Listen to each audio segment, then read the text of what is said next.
Hello सत श्रीकाल first way news देख रहे सारे दर्शकों का स्वागत है। ओके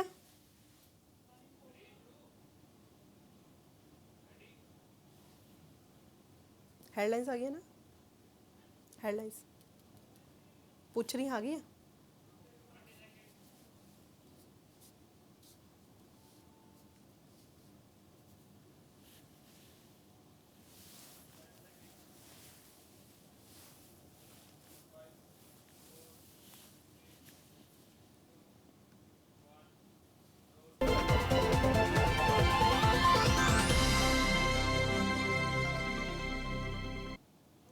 सत श्रीकाल फास्ट वे न्यूज़ देख रहे सारे दर्शकों का स्वागत। मैं जसमीत कौर ते बुलेटिन की शुरुआत विच सब तो पहला नज़र पाउने इस बुलेटिन ਦੀਆਂ हेडलाइंस ते।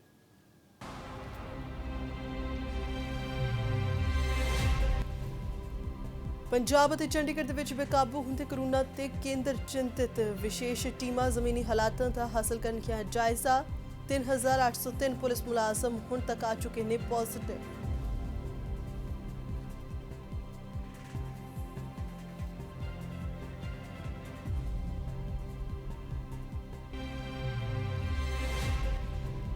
ਮਲੇਰਕੋਟਲਾ ਦੇ ਵਿੱਚ ਕਰੋਨਾ ਟੈਸਟ ਲਈ ਪ੍ਰੇਰਿਤ ਕਰਨ ਗਈ ਆਸ਼ਾ ਵਰਕਰ ਦੀ ਕੁੱਟਮਾਰ। ਜ਼ਖਮੀ ਆਸ਼ਾ ਵਰਕਰ ਨੂੰ ਸਰਕਾਰੀ ਹਸਪਤਾਲ ਕਰਵਾਇਆ ਗਿਆ ਦਾਖਲ। ਮੁਲਾਜ਼ਮ ਜਥੇਬੰਦੀ ਨੇ ਦੋਸ਼ੀ ਦੇ ਖਿਲਾਫ ਸਖਤ ਕਾਰਵਾਈ ਦੀ ਕੀਤੀ ਮੰਗ।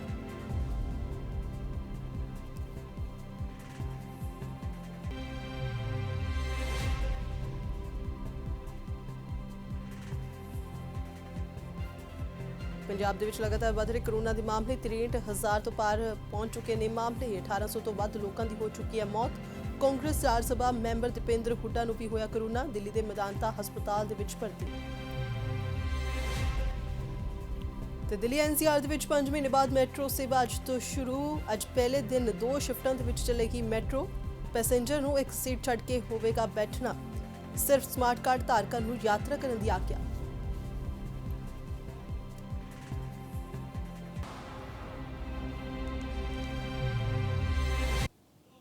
तो बुलेटिन का आगाज करते हैं तो सब तो पहला गल करते हैं साबका डीजीपी सुमेध सैनी की 29 साल पुराने बलवंत सिंह मुल्तानी अगवा कांड ते कतल मामले का सामना कर रहे सुमेध सैनी इस मामले के ट्रांसफर सुनवाई को लैके अज फिर तो सुनवाई होनी है। दस दिए कि सैनी की गिरफ्तारी की रोक खत्म हो चुकी है तो पुलिस उन्होंने भाल दे विच लगातार छापेमारी कर रही है तो सैनी इस वक्त अपने परिवार समेत अंडरग्राउंड हो चुके हैं।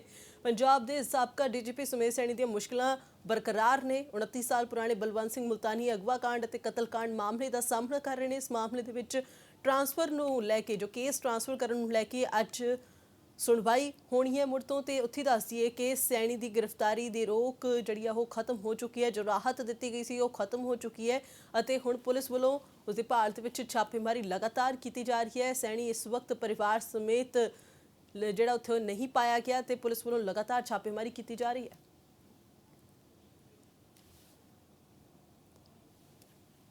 इस वक्त चंडीगढ़ तो साडे सहयोगी पत्रकार सुमित जोशी मौजूद ने फोन लाइन पर गलबात करते हैं। सुमित अज ट्रांसफर लैके जी सुनवाई होनी है तो उत्थे सुमेध सैनी जो हजे फिलहाल घरों गायब ने किते भी नहीं मिल रहे। पुलिस को छापेमारी लगातार जारी है तो किसी ना किसी तरह जी मुश्किल हजे बरकरार ने सुमेध सैनी दियां। देखो समझते हैं कि किसी भी समय गिरफ्तारी उन्होंने हो सकती है तो इस चीज़ को देखते हुए जे कहिए कि जिद्दां सुनवाई होनी सी हाई कोर्ट दे विच उदों तो उस तो दिन पहलां दे एक तरह के जिहड़े ने फरार चल रहे हैगे ने। रही गल सीबीआई केस नूं इस पूरे मामले नूं कि बाहरली एजेंसी पंजाब दी पुलिस जांच ना करे, बाहरली पुलिस जांच करे तो इस मंग नूं लैके जिहड़ा कि कोर्ट दे विच अज देखदे हांगे कि की सुनवाई हुंदी है। क्योंकि पिछली वार तां जदों मानयोग जज जस्टिस सीगे जिहड़े मौके ते उन्हां ने सुनने तो मना करता सी केस, फिर चीफ जस्टिस को फाइल गई ਤੇ ਉਦੋਂ ਬਾਅਦ ਚੀਫ ਜਸਟਿਸ ਦੇ ਵੱਲੋਂ ਹੁਣ ਜਿਹੜੀ ਹੈ ਡਿਊਟੀ ਇੱਕ ਜੱਜ ਦੀ ਲਗਾਈ ਗਈ ਹੈਗੀ ਹੈ। ਜੀ ਤੇ ਸੁਮਿਤ ਅੱਜ ਕਿੰਨੇ ਵਜੇ ਸੁਣਵਾਈ ਹੋ ਸਕਦੀ ਹੈ, ਕੋਈ ਜਾਣਕਾਰੀ ਇਸ ਬਾਬਤ? ਦੇਖੋ ਅਮੂਮਨ 12 ਵਜੇ ਮੰਨ ਕੇ ਚੱਲੋ, ਪਰ ਇਹ ਹੈ ਕਿ ਇਸ ਤਰ੍ਹਾਂ ਦੀ ਸੁਣਵਾਈਆਂ ਦਾ ਕੋਈ ਸਮਾਂ ਕੋਰਟ ਨਿਸ਼ਚਿਤ ਨਹੀਂ ਕਰਦਾ ਹੈਗਾ। ਹਾਂ ਜਦੋਂ ਕੋਰਟ ਦਾ ਸਮਾਂ ਸ਼ੁਰੂ ਹੋਏਗਾ ਤਾਂ ਜਿਹੜੇ ਸੰਬੰਧਿਤ ਵਕੀਲ ਨੇ ਉਹਨਾਂ ਨੂੰ ਜ਼ਰੂਰ ਇੰਟੀਮੇਸ਼ਨ ਜਾਏਗੀ। जी बहुत बहुत शुक्रिया सुमित तमाम जानकारी के लिए। तो अज सुनवाई जी है होगी केस ट्रांसफर करने लैके सुनवाई जी होनी है तो इतने दस दिए कि पटीशन दाखिल की गई सी डीजीपी सुमेध सैनी के वालों। बहुत बहुत शुक्रिया सुमित तमाम जानकारी के लिए।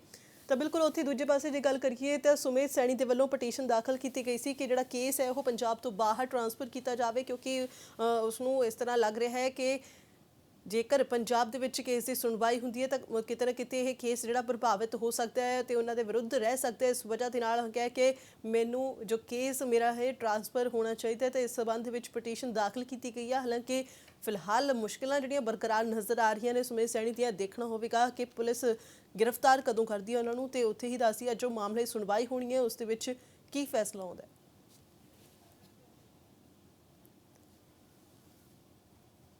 ਉੱਥੇ ਦੱਸ ਦਈਏ ਕਿ ਖੰਨਾ ਦੇ ਵਿੱਚ ਗੁਰਸਿੱਖ ਪਿਓ ਪੁੱਤਰ ਦੇ ਉੱਤੇ ਤਸ਼ੱਦਦ ਢਾਉਣ ਦੇ ਮਾਮਲੇ ਦੇ ਵਿੱਚ ਕਾਰਵਾਈ ਲਗਾਤਾਰ ਜਾਰੀ ਹੈ ਤੇ ਸਾਬਕਾ ਐਸਐਚਓ ਦੀ ਅੱਜ ਮੁੜ ਤੋਂ ਪੇਸ਼ੀ ਹੋਣੀ ਹੈ। ਮੁਲਜ਼ਮ ਨੂੰ ਇੱਕ ਦਿਨ ਰਿਮਾਂਡ ਤੇ ਭੇਜਿਆ ਗਿਆ ਸੀ। ਖੰਨਾ ਅਦਾਲਤ ਦੇ ਵੱਲੋਂ ਇਹ ਰਿਮਾਂਡ ਜਿਹੜਾ ਪੁਲਿਸ ਨੂੰ ਦਿੱਤਾ ਗਿਆ ਸੀ। ਥਾਣੇ ਦੇ ਵਿੱਚ ਕੁੱਟਮਾਰ ਦਾ ਵੀਡੀਓ ਜਿਹੜਾ ਉਹ ਵਾਇਰਲ ਹੋਇਆ ਸੀ ਅਤੇ ਦੱਸ ਦਈਏ ਕਿ ਮੁਲਜ਼ਮ ਸਾਬਕਾ ਐਸਐਚਓ ਨੇ ਸਰੈਂਡਰ ਕੀਤਾ ਸੀ ਐਸਆਈਟੀ ਦੇ ਸਾਹਮਣੇ ਅਤੇ ਐਸਆਈਟੀ ਦੇ ਸਾਹਮਣੇ ਆਤਮ ਸਮਰਪਣ ਕਰਨ ਤੋਂ ਬਾਅਦ ਇਸ ਨੂੰ ਅਦਾਲਤ ਦੇ ਵਿੱਚ ਪੇਸ਼ ਕੀਤਾ ਗਿਆ, ਜਿੱਥੇ ਕਿ ਇੱਕ ਦਿਨ ਦਾ ਪੁਲਿਸ ਰਿਮਾਂਡ ਦਿੱਤਾ ਗਿਆ ਹੈ ਸਾਬਕਾ ਐਸਐਚਓ ਦਾ। ਉੱਥੇ ਹੀ ਮਾਮਲੇ ਦੇ ਵਿੱਚ ਜਿਹੜੀ ਹੈ ਲਗਾਤਾਰ ਕਾਰਵਾਈ ਵੀ ਕੀਤੀ ਜਾ ਰਹੀ ਹੈ। ਉੱਥੇ ਦੂਜੇ ਪਾਸੇ ਜੇ ਗੱਲ ਕਰੀਏ ਤਾਂ ਪੀੜਤ ਪੱਖ ਦਾ ਕਹਿਣਾ ਹੈ ਕਿ ਇਸ ਤਰ੍ਹਾਂ ਦੇ ਨਾਲ ਜੋ ਕੇਸ ਦੇ ਵਿੱਚ ਕਾਰਵਾਈ ਕੀਤੀ ਜਾ ਰਹੀ ਹੈ ਕਿਤੇ ਨਾ ਕਿਤੇ ਉਸ ਉੱਤੇ ਉਹਨਾਂ ਨੇ ਸਵਾਲ ਚੁੱਕੇ ਨੇ। ਉਹਨਾਂ ਨੇ ਕਿਹਾ ਕਿ ਨਿਰਪੱਖ ਜਿਹੜੀ ਹੈ ਜਾਂਚ ਉਹ ਨਹੀਂ ਕੀਤੀ ਜਾ ਰਹੀ। ਤਾਂ ਇਸ ਮਾਮਲੇ ਦੇ ਵਿੱਚ ਉਹਨਾਂ ਨੇ ਹਾਲਾਂਕਿ ਇਲਜ਼ਾਮ ਵੀ ਲਗਾਏ ਨੇ ਕਿ ਉਹਨਾਂ ਨੂੰ ਜਿਸ ਤਰ੍ਹਾਂ ਦੇ ਨਾਲ ਇੱਥੇ ਕਾਰਵਾਈ ਹੋਣੀ ਚਾਹੀਦੀ ਸੀ ਉਸ ਤਰ੍ਹਾਂ ਨਹੀਂ ਮਿਲ ਪਾ ਰਹੀ ਹੈ। ਤੇ ਖੰਨਾ ਦੇ ਵਿੱਚ ਦੱਸ ਕੇ ਕਿ ਸਾਬਕਾ ਐਸਐਚਓ ਦਾ ਇੱਕ ਦਿਨ ਰਿਮਾਂਡ ਖਤਮ ਹੋਣ ਤੋਂ ਬਾਅਦ ਅੱਜ ਉਸ ਨੂੰ ਮੁੜ ਤੋਂ ਅਦਾਲਤ ਦੇ ਵਿੱਚ ਪੇਸ਼ ਕੀਤਾ ਜਾਣਾ ਹੈ।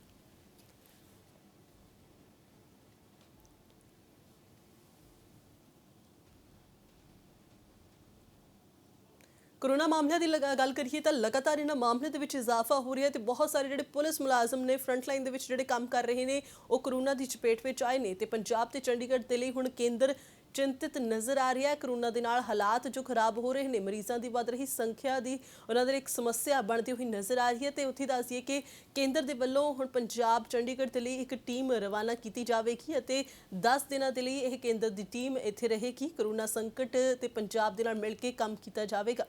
नाल ही गल करिए कोरोना दे नाल बने हालातों के उत्ते नज़र रखी जाएगी। तो इस तरह के नाल जिहड़े मामले सामने आ रहे हैं किते ना किते पंजाब ते चंडीगढ़ दे विच बेकाबू हुंदे हालात कोरोना दे ਤਾਂ ਉਸ ਨੂੰ ਲੈ ਕੇ ਕੇਂਦਰ ਦੇ ਵੱਲੋਂ ਚਿੰਤਾ ਜ਼ਾਹਿਰ ਕੀਤੀ ਗਈ ਹੈ।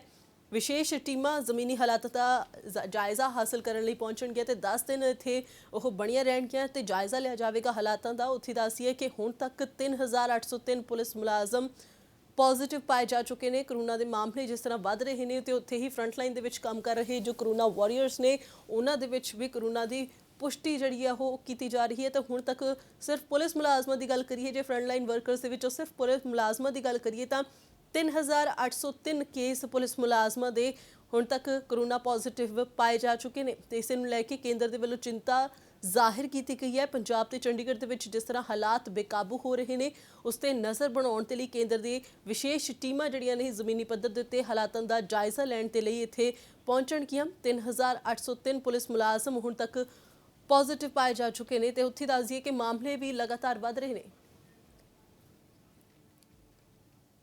ਪੰਜਾਬ ਅਤੇ ਚੰਡੀਗੜ੍ਹ ਦੇ ਵਿੱਚ ਲਗਾਤਾਰ ਕੋਰੋਨਾ ਮਰੀਜ਼ ਵਧ ਰਹੇ ਨੇ। ਤਾਂ ਉਸ ਤੋਂ ਬਾਅਦ ਕਹਿ ਸਕਦੇ ਹਾਂ ਕਿ ਹੁਣ ਇਹ ਵੀ ਸਾਹਮਣੇ ਆਇਆ ਸੀ ਕਿ ਪੰਜਾਬ ਦੇ ਵਿੱਚ ਜਿਹੜੀ ਮੌਤ ਦਰ ਹੈ ਕੋਵਿਡ ਪੇਸ਼ੈਂਟ ਦੀ ਉਹ ਜ਼ਿਆਦਾ ਹੈ। ਤਾਂ ਉਸ ਨੂੰ ਦੇਖਦੇ ਹੋਏ ਹੁਣ ਸੈਂਟਰ ਦੇ ਵੱਲੋਂ ਵੀ ਇਹਦੇ ਵਿੱਚ ਕਹਿ ਸਕਦੇ ਹਾਂਗੇ ਕਿ ਕਦਮ ਚੱਕੇ ਗਏ ਨੇ। 2 ਟੀਮਾਂ ਆ ਰਹੀਆਂ ਨੇ ਆਉਂਦੇ 10 ਦਿਨਾਂ ਦੇ ਲਈ ਤੇ ਇਹ ਵੀ ਦੱਸਿਆ ਜਾ ਰਿਹਾ ਕਿ ਕੱਲ ਨੂੰ ਉਹ ਟੀਮਾਂ ਇੱਥੇ ਪਹੁੰਚ ਜਾਣਗੀਆਂ। ਇਹਨਾਂ ਦਾ ਕੰਮ ਮੁੱਖ ਤੌਰ ਤੇ ਹੋਏਗਾ ਕਿ ਸਟੇਟ ਅਤੇ ਯੂਟੀ ਦੇ ਨਾਲ ਜਿਹੜੀਆਂ ਗਾਈਡਲਾਈਨ ਜਿਵੇਂ ਜਾਰੀ ਕੀਤੀਆਂ ਗਈਆਂ ਨੇ ਪਹਿਲਾਂ ਤਾਂ ਉਹ ਦੇਖੀਆਂ ਜਾਣਗੀਆਂ ਕਿ ਆਖਿਰਕਾਰ ਸਹੀ ਢੰਗ ਦੇ ਨਾਲ ਫੋਲੋ ਹੋ ਰਹੀਆਂ ਨੇ। ਦੂਜਾ ਇਹ ਕਿ ਆਖਿਰਕਾਰ ਉਰੇ ਜਿਹੜੀ ਹੈਲਥ ਫੈਸਿਲਿਟੀਜ਼ ਨੇ ਉਹ ਕਿਸ ਤਰ੍ਹਾਂ ਦੇ ਨਾਲ ਕੰਮ ਕਰ ਰਹੀਆਂ ਨੇਗੀਆਂ। ਹੋ ਸਕਦਾ ਕਿਤੇ ਉਹਨਾਂ ਨੂੰ ਘਾਟ ਲੱਗੀ ਤਾਂ ਉਹਦੇ ਵਿੱਚ ਉਹ ਗਾਈਡ ਵੀ ਕਰਨ ਕਿ ਇਹਨੂੰ ਕਿਸ ਤਰ੍ਹਾਂ ਦੇ ਨਾਲ ਤੁਸੀਂ ਇਹ ਵੀ ਜਾਣਕਾਰੀ ਮਿਲ ਰਹੀ ਹੈ ਕਿ ਜਿਹੜੀ ਡੈਥ ਰੇਸ਼ੋ ਹੈਗੀ ਆ ਉਹ 1% ਤੋਂ ਘੱਟ ਹੋਵੇ। ਇਹ ਚੀਜ਼ ਦੇ ਨਾਲ ਜਿਹੜੀਆਂ ਇਹ 2 ਟੀਮਾਂ ਭੇਜੀਆਂ ਜਾ ਰਹੀਆਂ ਨੇ ਚੰਡੀਗੜ੍ਹ ਅਤੇ ਪੰਜਾਬ ਦੋਨਾਂ ਨੂੰ ਇਹ ਟੀਮਾਂ ਦੇਖਣਗੀਆਂ। ਨਾਲੋਂ ਨਾਲ ਕਿਹਾ ਜਾ ਸਕਦਾ ਹੈ ਕਿ ਜਿਵੇਂ ਲਗਾਤਾਰ ਕੋਵਿਡ ਪੇਸ਼ੈਂਟ ਵੱਧ ਰਹੇ ਨੇ ਪੰਜਾਬ ਅਤੇ ਚੰਡੀਗੜ੍ਹ ਦੇ ਵਿੱਚ ਕਿਹਾ ਜਾ ਸਕਦਾ ਹੈ ਕਿ ਹਾਲਾਂਕਿ ਪੂਰੇ ਦੇਸ਼ ਦੇ ਵਿੱਚ ਕਿਤੇ ਨਾ ਕਿਤੇ ਕੋਰੋਨਾ ਮਰੀਜ਼ਾਂ ਦੀ ਸੰਖਿਆ ਲਗਾਤਾਰ ਵੱਧ ਰਹੀ ਹੈ ਪਰ ਪੰਜਾਬ ਅਤੇ ਚੰਡੀਗੜ੍ਹ ਨੂੰ ਦੇਖੀਏ ਖਾਸ ਤੌਰ ਤੇ ਕਿਉਂਕਿ ਇਹ ਜਿਹੜੀਆਂ 2 ਟੀਮਾਂ ਹੋਣਗੀਆਂ ਉਹ ਚੰਡੀਗੜ੍ਹ ਤੇ ਪੰਜਾਬ ਦੇ ਹਾਲ ਨੂੰ ਦੇਖਣਗੀਆਂ। ਕਿਹਾ ਜਾ ਸਕਦਾ ਇੱਕ ਪਹਿਲਾਂ ਵੀ ਅਸੀਂ ਦੇਖਿਆ ਸੀਗਾ ਕਿ ਜਦੋਂ ਕੇਂਦਰ ਨੇ ਅਨਲੌਕ 4 ਜਾਰੀ ਕਰਿਆ ਸੀ ਤਾਂ ਪੰਜਾਬ ਨੇ ਇਹ ਗੱਲ ਕਹੀ ਸੀ ਕਿ ਸਾਡੇ ਇੱਥੇ ਇੰਨਾ ਸੁਖਾਵਾਂ ਮਾਹੌਲ ਨਹੀਂ ਹੈਗਾ। ਤੇ ਜਦੋਂ ਪੰਜਾਬ ਦੀ ਗਾਈਡਲਾਈਨ ਆਈਆਂ ਸੀ ਉਹਨਾਂ 'ਚ ਜਿਹੜਾ ਵੀਕਐਂਡ ਲੋਕਡਾਊਨ ਹੈ ਉਹ ਜਾਰੀ ਰੱਖਿਆ ਗਿਆ ਹੈਗਾ।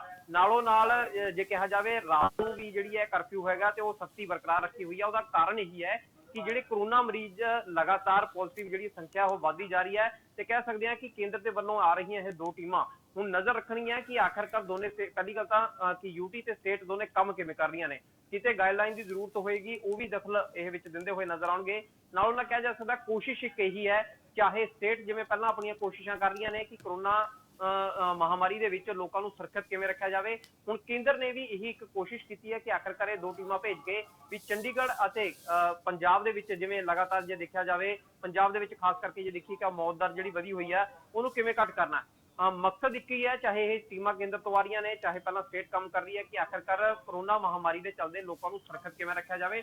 ਦੂਜਾ ਇਹ ਕਿ ਜੇਕਰ ਕਿਸੇ ਤਰ੍ਹਾਂ ਦੀ ਗਾਈਡਲਾਈਨ ਦੀ ਲੋੜ ਪੈਂਦੀ ਹੈਗੀ, ਹੋਰ ਗਾਈਡੈਂਸ ਚਾਹੀਦੀ ਆ ਤਾਂ ਉਹ ਇਹ ਟੀਮਾਂ ਦੇਣਗੀਆਂ। ਕਹਿ ਸਕਦੇ ਹਾਂ ਕਿ ਕੇਂਦਰ ਨੇ ਵੀ ਚਿੰਤਾ ਜਤਾਈ ਹੈ ਤੇ ਆਉਂਦੇ ਦਿਨਾਂ ਦੇ ਵਿੱਚ ਜੇਕਰ ਇਹ ਟੀਮਾਂ ਦੇ ਨਾਲ ਕੋਈ ਫਾਇਦਾ ਹੁੰਦਾ ਨਜ਼ਰ ਆਉਂਦਾ ਤਾਂ ਕਿਹਾ ਜਾ ਸਕਦਾ ਕਿ ਕਿਤੇ ਨਾ ਕਿਤੇ ਫਾਇਦਾ ਹੋਏਗਾ ਕਿ ਜੋ ਅਲੱਗ ਤੋਂ ਗਾਈਡਲਾਈਨ ਮਿਲਣਗੀਆਂ ਹੋ ਸਕਦਾ ਕੋਈ ਅੱਗੇ ਚੀਜ਼ਾਂ ਦੇ ਵਿੱਚ ਬਦਲਾਅ ਹੁੰਦਾ ਵੀ ਦਿਖੇ।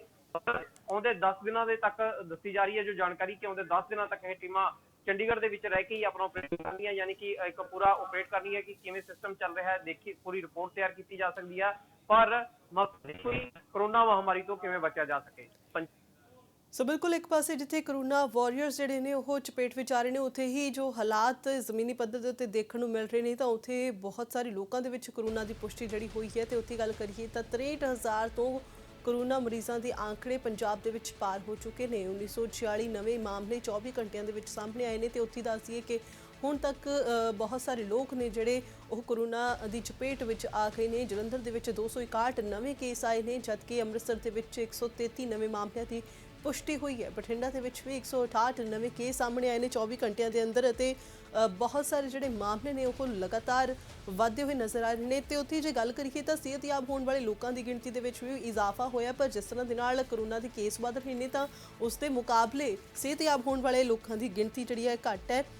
ਜੇ ਗੱਲ ਕਰੀਏ ਤਾਂ ਜਲੰਧਰ ਦੇ ਵਿੱਚ 260 ਜਿਹੜੇ ਨਵੇਂ ਕੇਸ ਨੇ ਉਹ ਸਾਹਮਣੇ ਆਏ ਨੇ ਤੇ ਨਾਲ ਹੀ ਜੇ ਗੱਲ ਕਰੀਏ ਤਾਂ ਅੰਮ੍ਰਿਤਸਰ ਦੇ ਵਿੱਚ ਵੀ ਬਹੁਤ ਸਾਰੇ ਕੇਸ ਨੇ। ਬਠਿੰਡਾ ਦੇ ਵਿੱਚ 168 ਮਰੀਜ਼ਾਂ ਦੇ ਵਿੱਚ ਪੁਸ਼ਟੀ ਹੋਈ ਹੈ। 1862 ਲੋਕਾਂ ਦੀ ਹੁਣ ਤੱਕ ਮੌਤ ਹੋ ਚੁੱਕੀ ਹੈ ਸੂਬੇ ਦੇ ਵਿੱਚ ਕਰੋਨਾ ਦੀ ਵਜ੍ਹਾ ਦੇ ਨਾਲ, ਤੇ ਇਹ ਮਾਮਲੇ ਲਗਾਤਾਰ ਵਧਦੇ ਹੋਏ ਨਜ਼ਰ ਆ ਰਹੇ ਨੇ। ਚਿੰਤਾ ਵਾਲਾ ਜੋ ਆਲਮ ਹੈ ਉਹ ਦੇਖਣ ਨੂੰ ਮਿਲ ਰਿਹਾ। ਇਸੇ ਨੂੰ ਲੈ ਕੇ ਜੋ ਕੇਂਦਰ ਸਰਕਾਰ ਹੈ ਹੁਣ ਉਸ ਦੇ ਵੱਲੋਂ ਵੀ ਥੋੜਾ ਇਸ ਮਾਮਲੇ ਦੇ ਵਿੱਚ ਦਖਲ ਦਿੱਤਾ ਜਾ ਰਿਹਾ ਹੈ ਤੇ ਇਸੇ ਨੂੰ ਲੈ ਕੇ ਜਿਹੜੀ ਟੀਮ ਹੈ ਉਹ ਮੌਕੇ ਤੇ ਪਹੁੰਚੇਗੀ।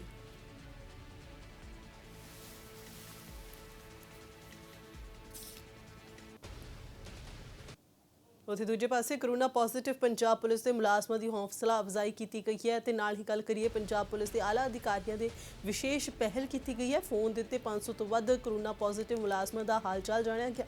ਸੀਨੀਅਰ ਅਧਿਕਾਰੀਆਂ ਦੇ ਵੱਲੋਂ ਮੁਲਾਜ਼ਮਾਂ ਨੂੰ ਹਰ ਸੰਭਵ ਮਦਦ ਦੇਣ ਦਾ ਵੀ ਭਰੋਸਾ ਦਿੱਤਾ ਗਿਆ। ਜ਼ੇਰੇ ਇਲਾਜ ਮੁਲਾਜ਼ਮਾਂ ਨੇ ਵਿਭਾਗੀ ਸਹਾਇਤਾ ਉੱਤੇ ਕਾਫੀ ਸੰਤੁਸ਼ਟੀ ਪ੍ਰਗਟਾਈ ਹੈ। ਦੱਸੀਏ 3,803 ਮੁਲਾਜ਼ਮ ਪੋਜ਼ਿਟਿਵ ਆ ਚੁੱਕੇ ਨੇ, 2186 ਸਿਹਤਯਾਬ ਹੋ ਗਏ ਨੇ ਤੇ ਐਕਟਿਵ ਕੇਸ ਜਿਹੜੇ ਨੇ ਉਹ 1587 ਐਕਟਿਵ ਕੇਸ ਜਿਹੜੇ ਇਹ ਸੂਬੇ ਦੇ ਵਿੱਚ ਇਹਨਾਂ ਪੁਲਿਸ ਮੁਲਾਜ਼ਮਾਂ ਤੇ ਜਿਹੜੇ ਕਿ ਕਰੋਨਾ ਦੇ ਨਾਲ ਪੀੜਤ ਪਾਏ ਗਏ।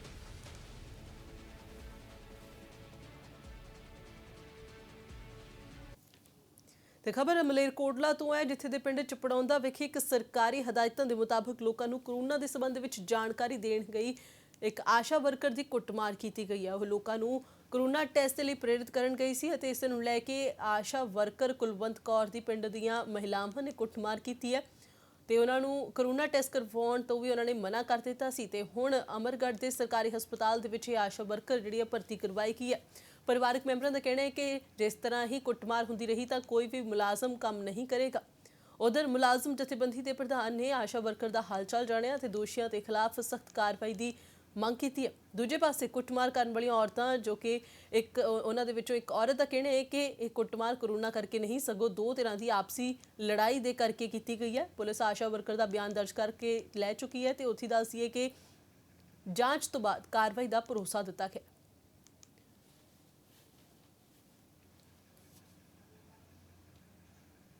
4 ਤਰੀਕ ਨੂੰ ਸ਼ਾਮ ਨੂੰ 6:30 ਵਜੇ ਇਹਨਾਂ ਨੇ, ਮੈਂ ਗੇਟਾਂ ਵਿੱਚ ਖੜੀ ਸੀ, ਮੈਂ ਕੋਈ ਗੱਲ ਨਹੀਂ ਬੇਟਾ ਸਾਰੇ ਟੈਸਟ ਕਰਵਾਉਂਦੇ ਨੇ, ਜੇ ਕਰਵਾ ਲਾਂਗੇ ਕੋਈ ਨਾ।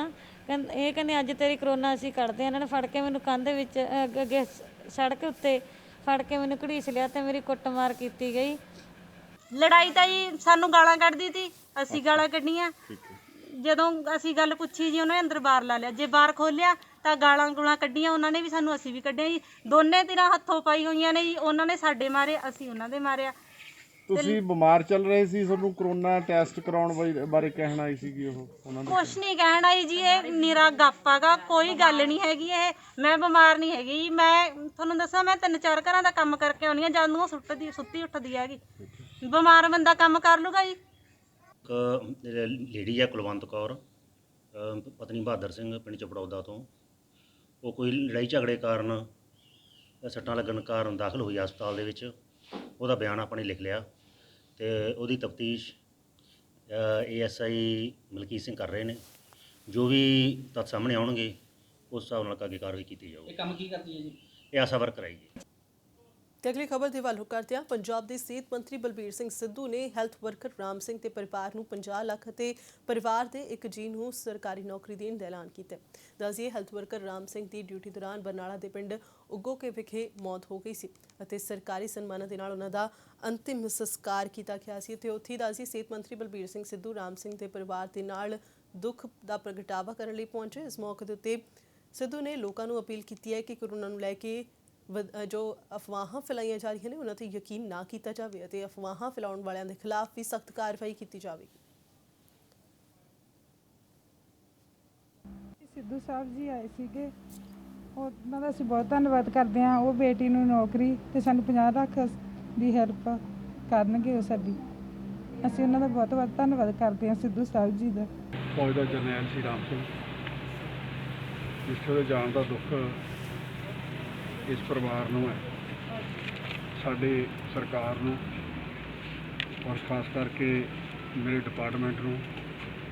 ਮੈਨੂੰ ਨਿੱਜੀ ਤੌਰ 'ਤੇ ਬਹੁਤ ਵੱਡਾ ਇਸ ਗੱਲ ਦਾ ਘਾਟਾ ਹੋਇਆ, ਜਿਹੜਾ ਨਾ ਪੂਰਾ ਹੋਣ ਵਾਲਾ ਘਾਟਾ ਹੈ। ਇਸ ਲਈ ਬੰਦ ਕਰ ਲਾ ਅੱਜ ਜਿਹੜੇ ਫਰੰਟ ਲਾਈਨ 'ਤੇ ਆ ਕੇ ਜਿਹੜੇ ਲੜਾਈ ਲੜ ਰਹੇ ਨੇ ਕੋਵਿਡ ਦੇ ਖਿਲਾਫ, ਔਰ ਇੱਕ ਬਹੁਤ ਵੱਡੀ ਦੇਸ਼ ਸੇਵਾ ਹੈ। ਜਿਵੇਂ ਬਾਰਡਰ ਦੇ ਉੱਤੇ ਇੱਕ ਫੌਜ ਦਾ ਸਿਪਾਹੀ ਲੜਦਾ ਹੈ, ਉਹ ਲੜਾਈ ਆਪਣੀ ਜਾਨ ਨੂੰ ਜੋਖਮ 'ਚ ਪਾ ਕੇ ਅੱਜ ਹੈਲਥ ਡਿਪਾਰਟਮੈਂਟ ਦੇ ਵਰਕਰ, ਪੁਲਿਸ ਪ੍ਰਸ਼ਾਸਨ ਦੇ ਆਪਣੇ ਮੁਲਾਜ਼ਮ, ਬਾਕੀ ਮੁਲਾਜ਼ਮ ਜਿਹੜੇ ਕੋਵਿਡ ਦੀ ਡਿਊਟੀ ਕਰ ਰਹੇ ਨੇ, ਉਹ ਸਾਰੇ ਲੜ ਰਹੇ ਨੇ। ਉਧਰ ਕੈਬਨਿਟ ਮੰਤਰੀ ਦਸੂਹਾ ਦੇ ਪਿੰਡ ਦਤਾਰਪੁਰ ਪਹੁੰਚੇ ਨੇ। ਕੈਬਨਿਟ ਮੰਤਰੀ ਸੁਖ ਸਰਕਾਰੀਆ ਦੇ ਵੱਲੋਂ ਇੱਥੇ ਦੌਰਾ ਕੀਤਾ ਗਿਆ। ਉੱਥੇ ਦਤਾਰਪੁਰ ਦੇ ਵਿੱਚ ਜੋ ਸਿੰਚਾਈ ਵਿਭਾਗ ਦੀ ਕਾਰਵਾਈ ਜਿਹੜੀ ਹੋ ਰਹੀ ਸੀ ਉਸ ਦਾ ਜਾਇਜ਼ਾ ਲੈਣ ਲਈ ਉਹ ਪਹੁੰਚੇ। ਦੱਸੀ ਇੱਥੇ ਨਹਿਰ ਦੇ ਵਿੱਚ ਜੋ ਪਾੜ ਪੈ ਗਿਆ ਸੀ, ਪੰਜਾਬ ਸਰਕਾਰ ਨੇ ਨਹਿਰ ਦੀ ਮੁਰੰਮਤ ਹੁਣ ਸ਼ੁਰੂ ਕਰਵਾਈ ਹੈ। ਕੈਬਨਿਟ ਮੰਤਰੀ ਨੇ ਨਿਰਮਾਣ ਕਾਰਜ ਦਾ ਜਾਇਜ਼ਾ ਲਿਆ। ਵਿਧਾਇਕ ਅਰੁਣ ਡੋਗਰਾ ਤੇ ਇੰਦੂ ਬਾਲਾ ਵੀ ਇਸ ਦੌਰਾਨ ਮੌਜੂਦ ਰਹੇ ਅਤੇ ਇਸ ਮੌਕੇ ਦੇ ਉੱਤੇ ਕਿਸਾਨਾਂ ਦੀਆਂ ਸਮੱਸਿਆਵਾਂ ਦੂਰ ਕਰਨ ਦਾ ਉਹਨਾਂ ਭਰੋਸਾ ਦਿੱਤਾ। ਕੈਬਨਿਟ ਮੰਤਰੀ ਦੇ ਵੱਲੋਂ ਇੱਥੇ ਦੌਰਾ ਕੀਤਾ ਗਿਆ ਸੀ।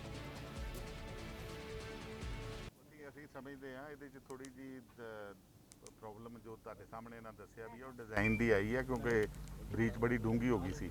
ਪਾਣੀ ਜ਼ਿਆਦਾ ਆਉਣ ਕਰਕੇ ਪਿੱਛੋਂ ਉਹ ਸਾਰਾ ਇੱਥੋਂ ਬ੍ਰੀਚ ਹੋਈ ਆ ਤੇ ਨੀਵਾਂ ਬਹੁਤ ਹੋਣ ਕਰਕੇ ਉਹ ਡਿਜ਼ਾਈਨ ਵਾਲਿਆਂ 3-4 ਦਿਨ ਵੱਧ ਲਾਤੇ, ਨਹੀਂ ਤੇ ਕੰਮ ਪਹਿਲਾਂ ਸ਼ੁਰੂ ਹੋ ਜਾਣਾ ਸੀ। ਦੂਜਾ ਗਿੱਲੀ ਬੜੀ ਮਿੱਟੀ ਸੀ, ਉਹਨਾਂ ਦੱਸਿਆ ਵੀ ਹੈ ਜੋ, ਪਰ ਹੁਣ ਅਸੀਂ ਇਹਨੂੰ ਜਲਦੀ ਤੋਂ ਜਲਦੀ ਠੀਕ ਕਰਾਵਾਂਗੇ। ਸਾਨੂੰ ਵੀ ਮਹਿਸੂਸ ਆ ਵੀ ਕਿਸਾਨਾਂ ਦਾ ਨੁਕਸਾਨ ਹੁੰਦਾ। ਮੇਰੇ ਨਾਲ ਤੇ ਗੱਲ ਤੇ ਸਾਨੂੰ ਪਹਿਲਾਂ ਪਤਾ ਸੀ, ਪਰ ਸਾਨੂੰ ਇਹ ਨਹੀਂ ਸੀ ਪਤਾ ਵੀ ਇੰਨਾ ਜ਼ਿਆਦਾ ਬ੍ਰੀਚ ਹੋ ਚੁੱਕਾ ਹੈ ਤੇ ਨੁਕਸਾਨ ਜ਼ਿਆਦਾ ਹੋਇਆ। ਮੇਰੇ ਨਾਲ ਡੋਗਰਾ ਸਾਹਿਬ ਨੇ ਅੱਜ ਹੀ ਗੱਲ ਕੀਤੀ ਹੈ ਇਹਨਾਂ ਨੇ, ਤੇ ਮੈਂ ਉਸੇ ਵੇਲੇ ਹੀ ਪ੍ਰੋਗਰਾਮ ਬਣਾ ਲਿਆ ਵੀ ਆਪ ਜਾ ਕੇ ਵੇਖ ਕੇ ਆਉਣੇ ਆ। ਡੋਗਰਾ ਸਾਹਿਬ ਤਾਂ ਬਹੁਤ ਗੰਭੀਰ ਨੇ ਕਿਉਂਕਿ ਇਹ ਲਾਈਫ ਲਾਈਨ ਹੈ, ਕਿਉਂਕਿ ਕਿਸਾਨ ਨਹੀਂ, ਸਾਨੂੰ ਵੀ ਪਤਾ ਜੀ ਲਾਈਫ ਲਾਈਨ ਹੈ, ਪਾਣੀ ਤੋਂ ਬਗੈਰ ਕਿਸਾਨ ਦਾ ਗੁਜ਼ਾਰਾ ਹੀ ਨਹੀਂ। ਤੁਹਾਡੇ ਸਾਹਮਣੇ ਮੈਂ ਵੀ ਇਸੇ ਕਰਕੇ ਕਹਿਣਾ ਵੀ ਜਿੰਨੀ ਜਲਦੀ ਤੋਂ ਹੋ ਸਕਦਾ ਉਨੀ ਜਲਦੀ ਇਹਨੂੰ ਠੀਕ ਕਰੋ। ਦਿੱਲੀ ਦਾ ਗੱਲ ਕਰਦੇ ਹਾਂ, ਇੱਥੇ ਮੈਟਰੋ ਦੀ ਸੇਵਾ ਜਿਹੜੀ ਹੈ ਸ਼ੁਰੂਆਤ ਹੋਣ ਜਾ ਰਹੀ ਹੈ। ਅੱਜ ਤੋਂ ਸਵੇਰੇ 7 ਵਜੇ ਤੋਂ ਲੈ ਕੇ 11 ਵਜੇ ਤੱਕ, ਸ਼ਾਮ 4 ਵਜੇ ਤੋਂ ਲੈ ਕੇ 8 ਵਜੇ ਤੱਕ ਲੋਕਡਾਊਨ ਦੇ ਦੌਰਾਨ ਜਿਹੜੀ ਇਹ ਮੈਟਰੋ ਸੇਵਾ ਜਿਹੜੀ ਬੰਦ ਕੀਤੀ ਗਈ ਸੀ, ਪਰ ਹੁਣ ਸਵੇਰੇ 7 ਵਜੇ ਤੋਂ 11 ਵਜੇ ਤੱਕ ਅਤੇ ਸ਼ਾਮ 4 ਵਜੇ ਤੋਂ 8 ਵਜੇ ਤੱਕ ਇਹ ਸੇਵਾ ਜਿਹੜੀ ਹੈ ਦੁਬਾਰਾ ਸ਼ੁਰੂ ਕਰ ਦਿੱਤੀ ਗਈ ਹੈ। ਲਾਕਡਾਊਨ ਦੇ ਕਰਕੇ ਮੈਟਰੋ ਸੇਵਾ ਬੰਦ ਸੀ ਅਤੇ ਇਸ ਨੂੰ ਬਹਾਲ ਕਰ ਦਿੱਤਾ ਗਿਆ ਹੈ। ਇੱਥੇ ਤਾਂ ਅਸੀਂ ਇੱਕ ਸੀਟ ਦੇ ਫਾਸਲੇ ਤੇ ਹੁਣ ਯਾਤਰੀ ਜਿਹੜੇ ਉਹ ਬੈਠ ਸਕਣਗੇ। ਕੋਰੋਨਾ ਨਿਯਮਾਂ ਦਾ ਇਸ ਦੌਰਾਨ ਪਾਲਣ ਕਰਨਾ ਲਾਜ਼ਮੀ ਹੋਵੇਗਾ। ਬਿਨਾਂ ਮਾਸਕ ਤੋਂ ਯਾਤਰਾ ਨਹੀਂ ਹੋਵੇਗੀ। ਨਾਲ ਦੀ ਨਾਲ ਗੱਲ ਕਰੀਏ, ਸਿਰਫ ਸਮਾਰਟ ਕਾਰਡ ਧਾਰਕਾਂ ਨੂੰ ਹੀ ਯਾਤਰਾ ਕਰਨ ਦੀ ਆਗਿਆ ਦਿੱਤੀ ਜਾਵੇਗੀ।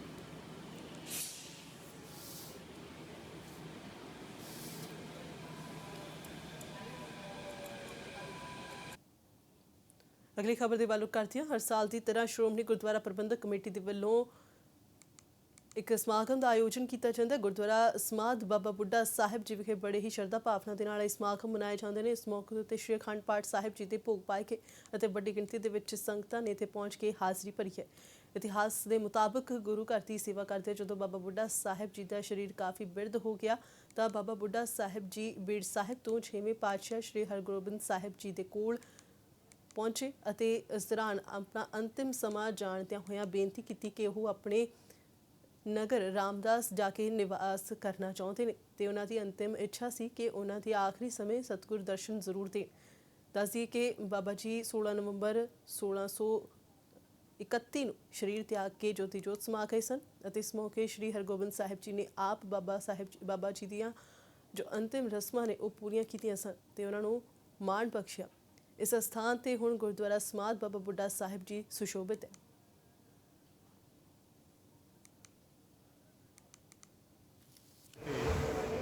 ਅੱਜ ਬਾਬਾ ਬੁੱਢਾ ਸਾਹਿਬ ਜੀ ਦੀ ਅੰਤਿਮ ਸਥਾਨ ਦੇ ਉੱਤੇ ਬਾਬਾ ਬੁੱਢਾ ਸਾਹਿਬ ਜੀ ਦਾ ਜੋੜ ਮੇਲਾ ਜਿਹੜਾ ਅੱਜ ਮਨਾਇਆ ਜਾ ਰਿਹਾ, ਸੰਗਤਾਂ ਨੇ ਬੜੀ ਸ਼ਰਧਾ ਦੇ ਨਾਲ ਮਨਾਇਆ।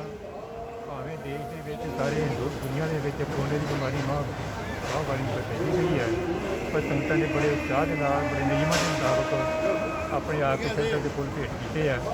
ਉੱਥੇ ਸਾਰੇ ਪ੍ਰਬੰਧਕਾਂ ਨੇ ਨਿਯਮਾਂ ਨੂੰ ਮੁੱਖ ਰੱਖਦਿਆਂ ਹੋਇਆ, ਕੋਰੋਨਾ ਦੇ ਨਿਯਮਾਂ ਨੂੰ ਮੁੱਖ ਰੱਖਦਿਆਂ ਹੋਇਆ ਬੜੀ ਸੇਵਾ ਕੀਤੀ ਹੈ। ਲੋਕਾਂ ਨੇ ਆ ਕੇ ਨਮਸਤਕ ਹੋ ਕੇ ਬੜੇ ਆਰਾਮ ਦੇ ਨਾਲ ਆਪਣੇ ਘਰਾਂ ਨੂੰ ਵਾਪਸ ਜਾ ਰਹੇ ਆ। ਸੇਵਾ ਦੇ ਪੁੰਜ ਪੁੱਤਰਾਂ ਦੇ ਦਾਨੀ ਪਹਿਲੇ ਹੈੱਡ ਗ੍ਰੰਥੀ ਸ਼੍ਰੀ ਹਰਿਮੰਦਰ ਸਾਹਿਬ ਦੇ ਧੰਨ ਧੰਨ ਬ੍ਰਹਮ ਗਿਆਨੀ ਬਾਬਾ ਬੁੱਢਾ ਸਾਹਿਬ ਜੀ ਦੇ ਚੌਥ ਸਰਾਧਾਂ ਦੇ ਆਈਆਂ ਸੰਗਤਾਂ ਨੂੰ ਮੈਂ ਆਪਣੇ ਵੱਲੋਂ ਆਪਣੇ ਪਰਿਵਾਰ ਵੱਲੋਂ ਸ਼੍ਰੋਮਣੀ ਅਕਾਲੀ ਵੱਲੋਂ ਲੱਖ ਲੱਖ ਵਧਾਈਆਂ ਵੀ ਦੇਣਾ ਤੇ ਜੀ ਆਇਆਂ ਵੀ ਸੰਗਤਾਂ ਨੂੰ ਆਖਦਾ। ਪਰ ਇਸ ਦਿਹਾੜੇ ਤੇ ਜਿਹੜੀ ਕੁੰਭ ਕਰਨ ਦੀ ਨੀਂਦ ਸਰਕਾਰ ਕਾਂਗਰਸੀ ਸਰਕਾਰ ਸੁੱਤੀ ਪਈ ਆ। ਗੰਦਗੀ ਦੇ ਢੇਰ ਲੱਗੇ ਪਏ ਆ, ਪੀਣ ਦੇ ਪਾਣੀ ਦਾ ਮਾੜਾ ਹਾਲ ਆ ਲਾਈਟਾਂ ਨਗਰ ਕੌਂਸਲ ਰਮਦਾਸ ਦੀਆਂ ਲਾਈਟਾਂ ਉਹਦੀਆਂ ਰਾਤ ਬੁਝੀਆਂ ਪਈਆਂ ਨੇ, ਨਾ ਜਗਦੀਆਂ ਨੇ। ਨਸ਼ੇ ਬੇਹਾਲ ਹੋਏ ਪਏ ਨੇ। ਆ ਕੋਵਿਡ ਦਾ ਤੇ ਬਹਾਨਾ ਹੀ ਆ। ਇਹਨਾਂ ਨੇ ਜੋ ਰਾਸ਼ਨ ਦਾ ਘਪਲਾ ਕੀਤਾ ਆ, ਜੋ ਗਰੀਬਾਂ ਦੇ ਰਾਸ਼ਨ ਦਾ ਘਪਲਾ ਕੀਤਾ ਹੈ ਸਰਕਾਰ ਨੇ। ਕੋਵਿਡ ਜਿਹਦੇ ਇਹਨਾਂ ਨੇ ਨਸ਼ੇ ਦਾ, ਬਿਜਲੀ ਦਾ, ਆਪਣੇ 20 ਘਟਾਲਾ, ਕਿਹੜਾ ਘਟਾਲਾ ਇਹਨਾਂ ਨਹੀਂ ਕੀਤਾ? ਨਸ਼ੇ ਦੀਆਂ ਗੋਲੀਆਂ ਘਟਾਲਾ, ਹਰ ਪੀ ਕਿੱਟਾਂ ਦਾ ਘਟਾਲਾ। ਇਹ ਤਾਂ ਘਟਾਲਿਆਂ ਦੀ ਸਰਕਾਰ ਆ। ਤੇ ਖੇਡ ਜਗਤ ਦੇ ਨਾਲ ਜੁੜੀ ਹੋਈ ਖਬਰ ਦਾ ਰੁਖ ਕਰਦੇ ਹਾਂ। UAE ਦੇ ਵਿੱਚ ਹੋਣ ਵਾਲੇ IPL 2020 ਦੇ ਮੁਕਾਬਲਿਆਂ ਦੇ ਲਈ ਗਵਰਨਿੰਗ ਕੌਂਸਲ ਦੇ ਵੱਲੋਂ ਸਮਾਂ ਸਾਰਣੀ ਜਾਰੀ ਕਰ ਦਿੱਤੀ ਗਈ ਹੈ। 19 ਸਤੰਬਰ ਨੂੰ ਆਬੂ ਧਾਬੀ ਦੇ ਵਿੱਚ ਸੀਰੀਜ਼ ਦੀ ਸ਼ੁਰੂਆਤ ਹੋਵੇਗੀ ਅਤੇ ਮੁੰਬਈ ਇੰਡੀਅਨਸ ਅਤੇ ਚੇਨਈ ਸੁਪਰ ਕਿੰਗਸ ਦੇ ਵਿਚਾਲੇ ਪਹਿਲਾ ਮੈਚ ਖੇਡਿਆ ਜਾਵੇਗਾ। BCCI ਦੇ ਸਕੱਤਰ ਨੇ ਇਸ ਸੰਬੰਧ ਵਿੱਚ ਜਾਣਕਾਰੀ ਸਾਂਝੀ ਕੀਤੀ।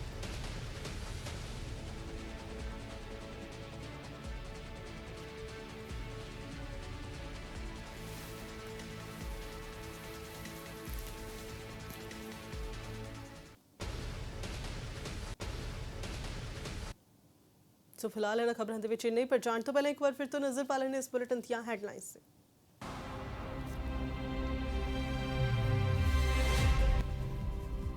ਪੰਜਾਬ ਤੇ ਚੰਡੀਗੜ੍ਹ ਦੇ ਵਿੱਚ ਬੇਕਾਬੂ ਹੁੰਦੇ ਕਰੋਨਾ ਤੇ ਕੇਂਦਰ ਚਿੰਤਿਤ। ਵਿਸ਼ੇਸ਼ ਟੀਮਾਂ ਜ਼ਮੀਨੀ ਹਾਲਾਤਾਂ ਦਾ ਹਾਸਲ ਕਰਨ ਗਿਆ ਜਾਇਜ਼ਾ। 3803 ਪੁਲਿਸ ਮੁਲਾਜ਼ਮ ਹੁਣ ਤੱਕ ਆ ਚੁੱਕੇ ਨੇ ਪੋਜ਼ਿਟਿਵ।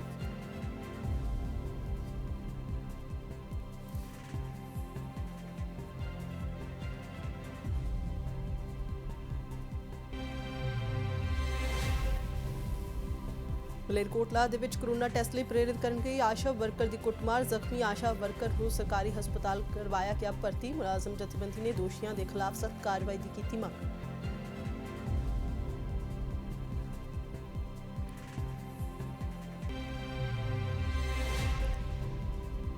ਪੰਜਾਬ ਦੇ ਵਿੱਚ ਲਗਾਤਾਰ ਵਧ ਰਹੇ ਕਰੋਨਾ ਦੇ ਮਾਮਲੇ 63000 ਤੋਂ ਪਾਰ ਹੋ ਚੁੱਕੇ ਨੇ। ਕਰੋਨਾ ਦੇ ਆંકੜੇ 1800 ਤੋਂ ਵੱਧ ਲੋਕਾਂ ਦੀ ਹੋ ਚੁੱਕੀ ਹੈ ਮੌਤ। ਕਾਂਗਰਸ ਦੇ ਰਾਜ ਸਭਾ ਮੈਂਬਰ ਦੀਪਿੰਦਰ ਹੁੱਡਾ ਨੂੰ ਵੀ ਹੋਇਆ ਕਰੋਨਾ। ਦਿੱਲੀ ਦੇ ਮੈਦਾਂਤਾ ਹਸਪਤਾਲ ਦੇ ਵਿੱਚ ਭਰਤੀ।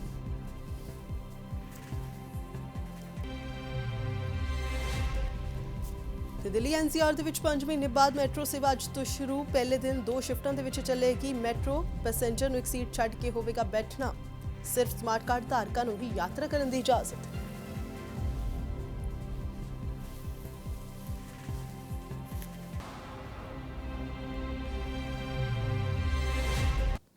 ਸੋ ਫਿਲਹਾਲ ਇਹਨਾਂ ਖਬਰਾਂ ਦੇ ਵਿੱਚ ਇੰਨੇ। ਜੇਕਰ ਤੁਹਾਡੇ ਕੋਲ ਇਸ ਬਾਬਤ ਕੋਈ ਵੀ ਸੁਝਾਅ ਜਾਂ ਜਾਣਕਾਰੀ ਹੈ ਤਾਂ ਤੁਸੀਂ ਸਾਨੂੰ ਸੰਪਰਕ ਕਰ ਸਕਦੇ ਹੋ news@fastway.in ਤੇ। ਇਸ ਤੋਂ ਇਲਾਵਾ ਤੁਸੀਂ ਸਾਨੂੰ ਆਨਲਾਈਨ ਵੀ ਦੇਖ ਸਕਦੇ ਹੋ www.fastway.in ਤੇ। ਹੁਣ ਮੈਨੂੰ ਦੇ ਇਜਾਜ਼ਤ। ਧੰਨਵਾਦ।